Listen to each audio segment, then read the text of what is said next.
Аябай кайгырып аткан бирөөгө акылман мындай дептир: эмнеге кайгырып атасың? Ал болсо, бир ишим бар эле, ошол качан бүтөт деп кайгырып атам дейт. Ал ишиң акыры бүтөбү? Ооба бүтөт. Анда эмнеге бүтө турган ишке кайгырып атасың?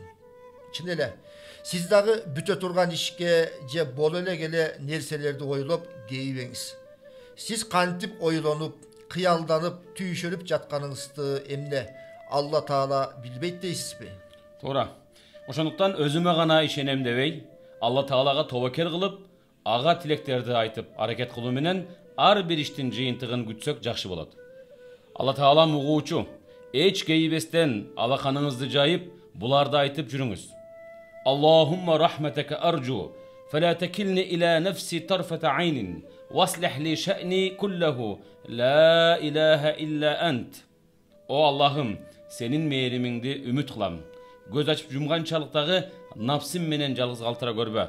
Бүтүндөй иштеримдин баарын оңдой көргүн. Өзүңдөн башка жаратуучу жок. Алла Таалага дос болуңуз дагы эч качан кейибеңиз.